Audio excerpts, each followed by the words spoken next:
Estimados hermanos y amigos que nos alcanzan a ver a través de este canal, a través de estas redes sociales, doy gracias a Dios que nos permite la bendición de poder compartir con ustedes la palabra de Dios. Quiero en esta hora compartir con ustedes un tema deseando que sea de grande bendición para sus vidas.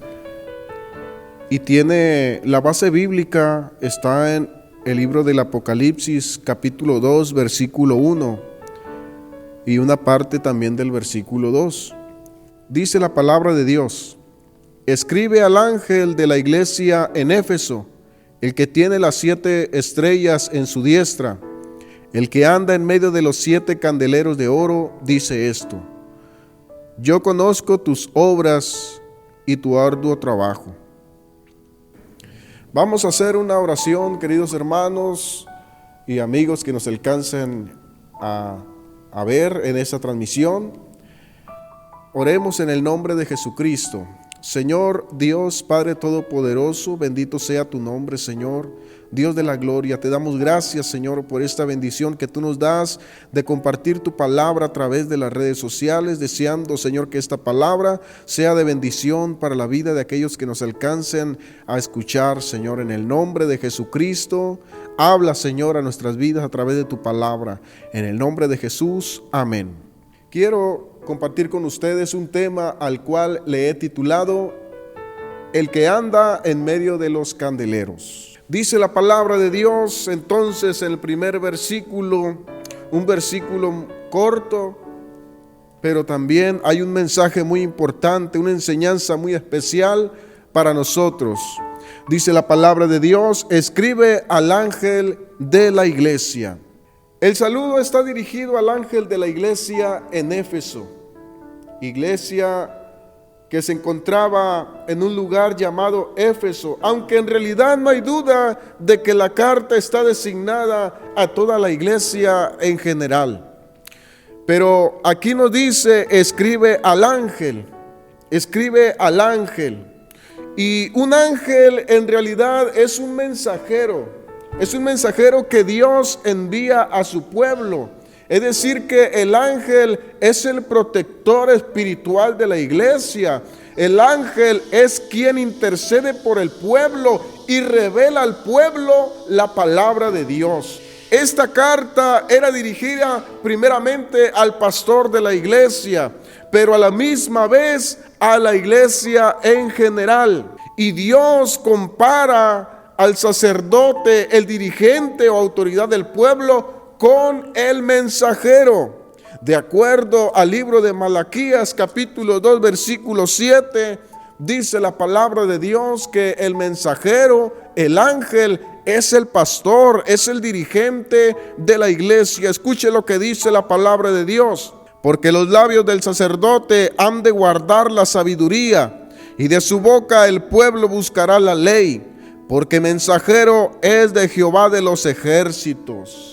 Ahí dice la palabra de Dios claramente que el ángel de la iglesia es el mensajero. Por lo tanto, el ángel es el pastor, es el líder, y él tiene que dar cuenta de cómo enseña al pueblo, de cómo dirige al pueblo, cómo administra los recursos que Dios le ha confiado, cómo cuida a los que Dios le confió.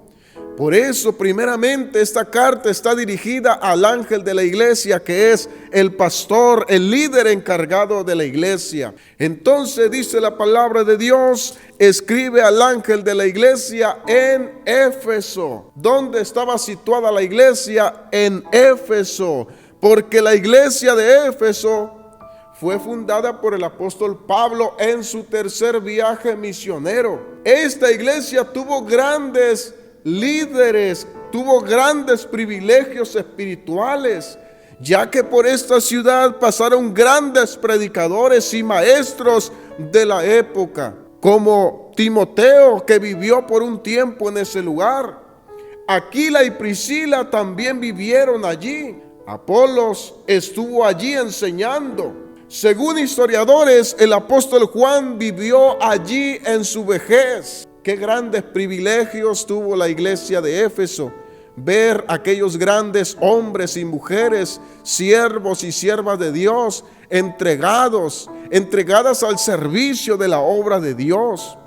Pablo les envía también una carta a esta iglesia conocida como la carta a los Efesios. Y el Señor mismo les envía otra carta por medio de Juan en el Apocalipsis, como lo estamos leyendo en el capítulo 2.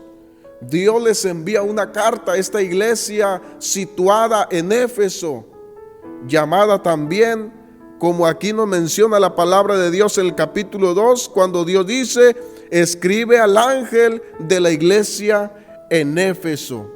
Éfeso era la tercera ciudad donde había más cristianos, siendo la primera ciudad, la principal, Jerusalén, y la segunda ciudad con mayor cantidad de hermanos de cristianos, Antioquía, y en tercer lugar esta ciudad llamada Éfeso. Dice la palabra de Dios: escribe al ángel de la iglesia en Éfeso, el que tiene las 7 estrellas en su diestra. El que tiene las 7 estrellas en su diestra, esto representa que las 7 estrellas son los 7 ángeles de las 7 iglesias. Recordemos que en cada una de las iglesias había un ángel. El ángel, el encargado de cada iglesia. Y cuando nos dice el que tiene las 7 estrellas en su diestra, esto significa que el poder y la autoridad de Dios están respaldando a sus mensajeros. Mire usted qué bendición, que Dios respalde a sus mensajeros, que Dios respalde a sus siervos, los que están al frente, los que están liderando a su pueblo, a su iglesia. Porque la iglesia le pertenece a Cristo, pero Él ha designado a siervos que estén al frente de su rebaño. Y es una bendición trabajar para el Señor, ser designado por Dios para cuidar lo más preciado, lo más precioso de Dios aquí en la tierra, que es la iglesia. Y es una gran bendición para los que están a cargo de una iglesia ser los dirigentes, ser los que están al frente, cuidando, alimentando al rebaño. Y dice la palabra de Dios que estos son mensajeros. Dice la escritura que son estrellas. Mire lo que dice la palabra de Dios: el que tiene las 7 estrellas en su diestra. El que tiene las 7 estrellas en su diestra. ¿Por qué son estrellas? Porque reflejan luz en medio de las tinieblas. Pero esa luz no es una luz propia, ni es un fuego propio, sino que es la luz de Dios. Es la luz del Señor. Como lo dice la palabra de Dios en San Juan capítulo 8 versículo 12: yo soy la luz del mundo, dice el Señor. El que me sigue no andará en tinieblas, sino que tendrá la luz de la vida. Pero también quiere decir que el Señor tiene el control de todo lo que pasa en su iglesia. Escuche bien, hermano. Por más problemas que sucedan en las iglesias, Dios sigue teniendo el control de lo que sucede dentro de la iglesia. Aunque parezca que no, pero dice la palabra de Dios que Él tiene las 7 estrellas en su diestra. Las 7 iglesias están en su diestra. El que tiene las 7 estrellas en su diestra. Él tiene el control de todo lo que pasa en su pueblo. Ahora bien, ¿qué dice a continuación? El que anda en medio de los 7 candeleros de oro. El que anda en medio de los 7 candeleros de oro. Y es que en la Biblia el número 7 representa lo perfecto, lo completo de Dios. Y cuando Dios habla de las 7 iglesias, se está refiriendo a todas las iglesias. Aunque solamente hay una iglesia él menciona las 7 iglesias porque se está refiriendo a las 7 edades, a las 7 iglesias que han surgido a través de los tiempos, que en realidad viene siendo una sola iglesia. Entonces, dice la palabra de Dios, esto, hermanos, debe darnos confianza de que no estamos solos, de que Él está con nosotros, de que Jesús anda solo en medio de su iglesia. No hay nadie más con Él, ni tampoco puede haberlo. Dice la palabra de Dios, el que anda en medio de los 7 candeleros de oro. ¿Quién es el que anda en medio de los 7 candeleros de oro? Jesús. Porque Jesús compró a su pueblo, compró a su iglesia, porque la iglesia pertenece a Jesús. La iglesia es la esposa, es la novia del Cordero, y Él anda en medio de su pueblo, Él anda en medio de su iglesia.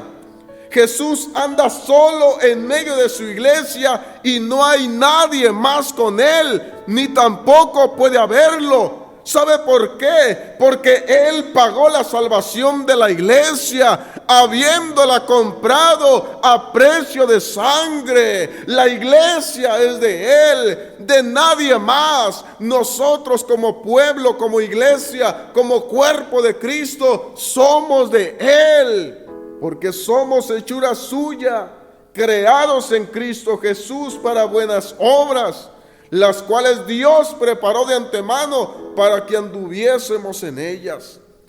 Jesús es nuestro Señor y Maestro, y su iglesia le da la honra, la gloria y la alabanza, y esa gloria no la compartirá con nadie más, dice el Señor. Él está caminando en medio de su iglesia. Con Él no hay ningún papa, tampoco está María, tampoco se voltea a rendirle cuentas al Padre, porque Él es el Padre. Tampoco se voltea a darle órdenes al Espíritu Santo, porque el Señor es el Espíritu, y donde está el Espíritu del Señor, allí hay libertad. Él es Dios, el mismo Espíritu eterno. Jesucristo es el Espíritu de la profecía. Jesucristo es el Espíritu de la profecía. Él anda en medio porque Él debe ser y es el centro de la adoración en medio de la iglesia. Y no hay otro. Jehová, dice el Señor. Y no hay otro. El centro principal en la alabanza debe ser Jesucristo. El mensaje de la predicación en una iglesia debe ser Jesucristo. Debe ser cristocéntrica, porque aquí no venimos a hablar de nadie más, sino solamente de Cristo, de su palabra, de su obra, de su gracia, de su misericordia, de su verdad. La acción de gracias son solo para Él. La adoración es solamente para Cristo Jesús. Así que Él está fluyendo en la iglesia. Él está dando vida. Porque sin Él la iglesia no camina.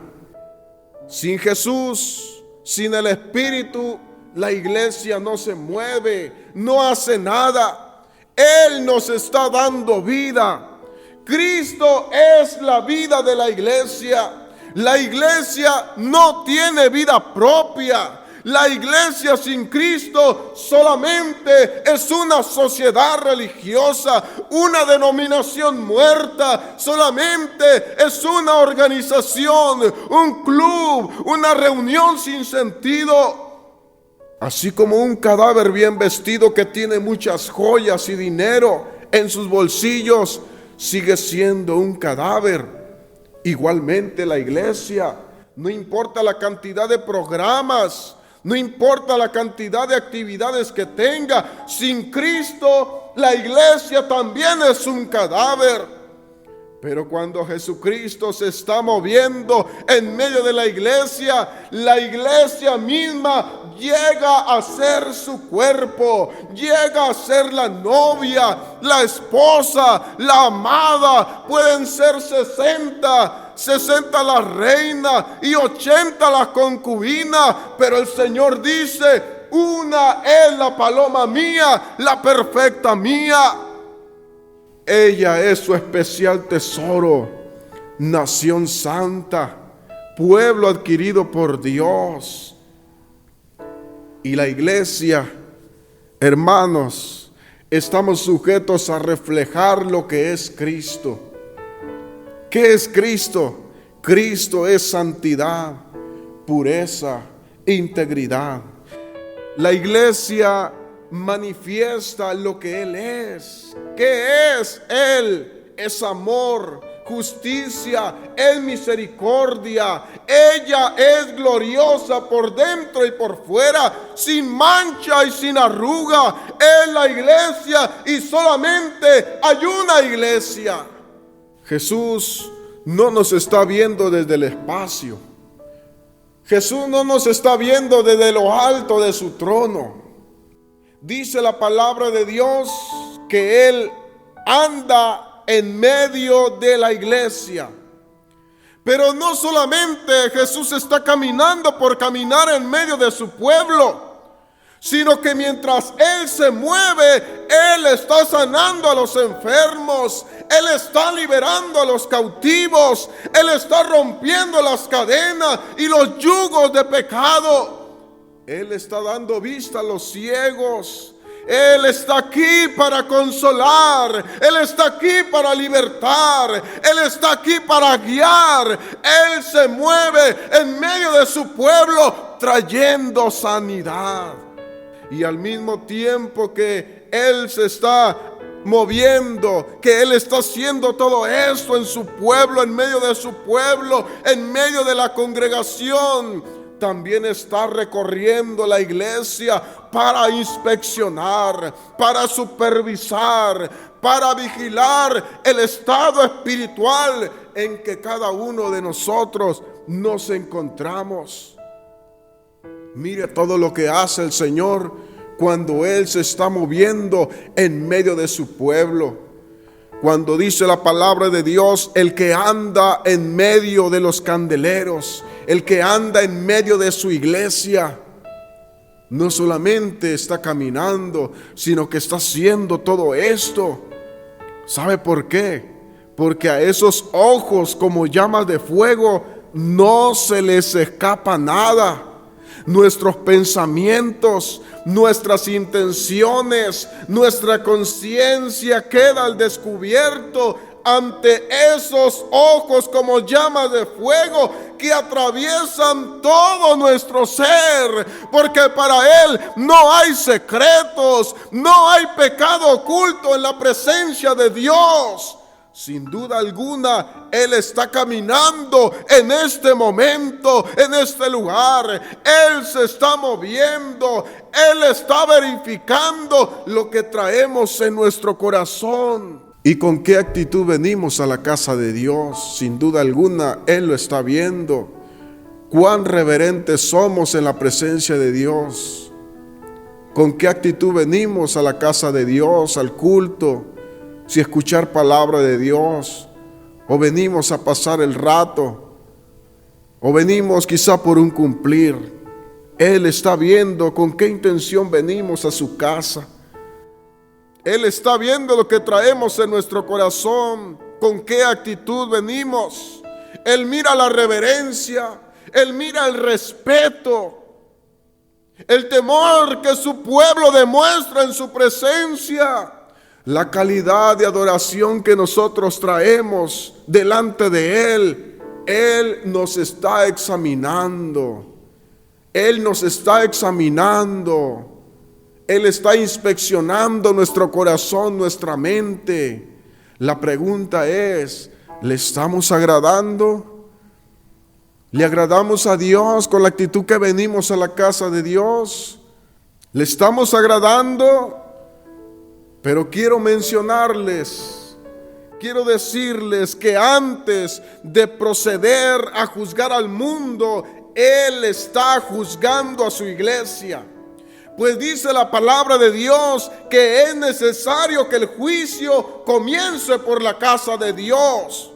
Y lo que nos debe de importar a nosotros como pueblo, como iglesia, es el veredicto de Dios.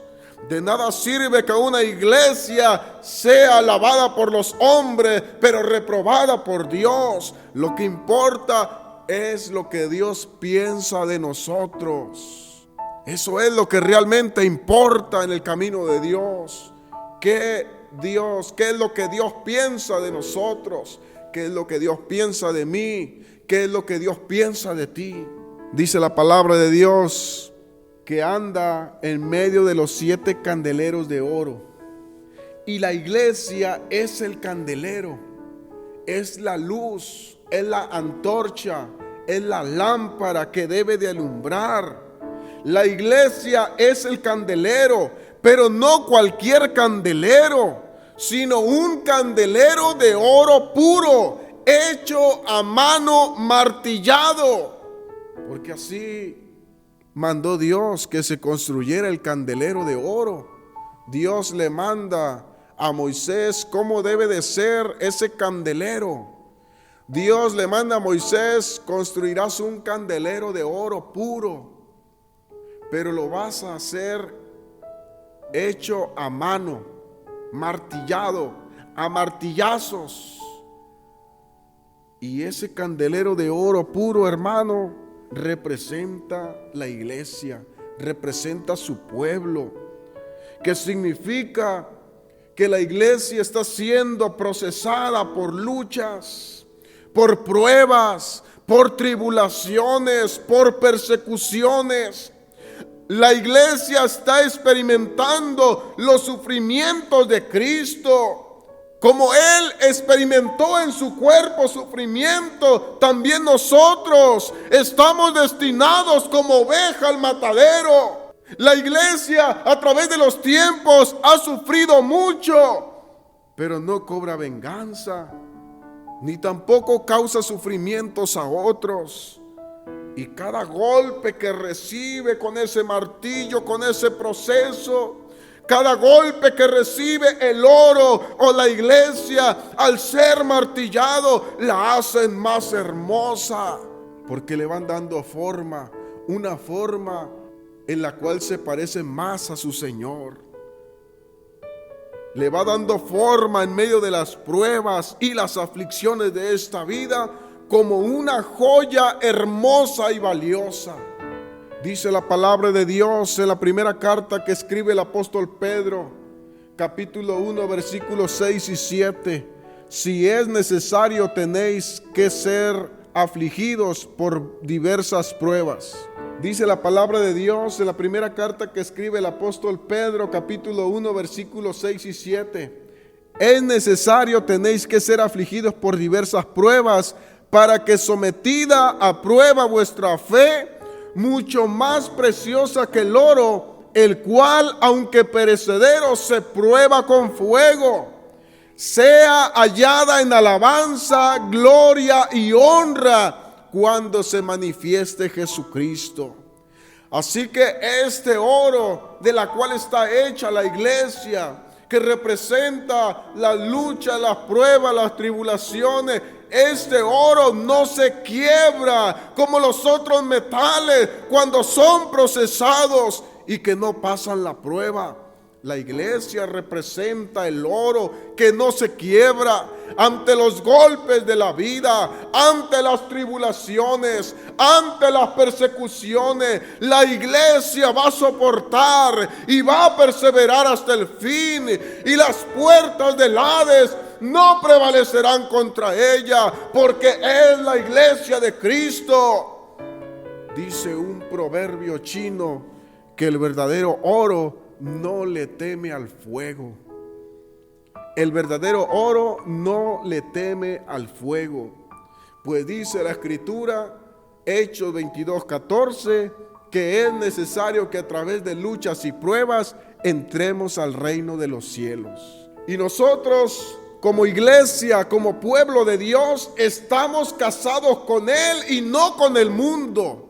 Nosotros pertenecemos a la iglesia, pertenecemos a Él, pues todo fue creado por medio de Él y para Él. Fue Él quien nos compró a precio de sangre, habiéndonos purificado en el lavamiento del agua por la palabra, a fin de presentársela a sí mismo una iglesia gloriosa, que no tuviese mancha ni arruga ni cosa semejante, sino que fuese santa y sin mancha.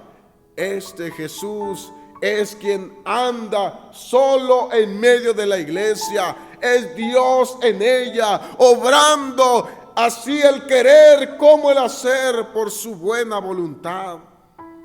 Solo tenemos una relación con Jesús y solo Jesús. Solo Jesús es suficiente para perdonar nuestros pecados. Solo Jesús es suficiente para romper las cadenas del pecado, los yugos de esclavitud. Solo Jesús es suficiente para salvarnos. No necesitamos a alguien más. Solo Jesús, pues en ningún otro hay salvación, porque no hay otro nombre bajo el cielo dado a los hombres en el cual podamos ser salvos. Así dice el Señor: yo conozco tus obras y tu arduo trabajo y paciencia. A todas las iglesias les dice algo en común: yo conozco tus obras, yo sé lo que tú haces en secreto, en lo oculto, conozco tu esfuerzo, conozco tu cansancio. Cristo se da cuenta de las buenas actitudes espirituales de su iglesia y de la conducta de su pueblo. Pues dice el Señor: conoce el Señor a los que son suyos. Él está consciente del sufrimiento de su pueblo. Él tiene cuidado de su pueblo. Mientras Él anda en medio de su pueblo, Él oye el llanto de los oprimidos. Él conoce, hermano, tu arduo trabajo, tu paciencia, tu desánimo. Por eso dice el Señor: yo doy fuerza al cansado y multiplico la fuerza al que no tiene. El pueblo de Dios no solo trabaja por el amor en una obra de amor, sino que sufre por Él con gozo y con paciencia lleva el yugo.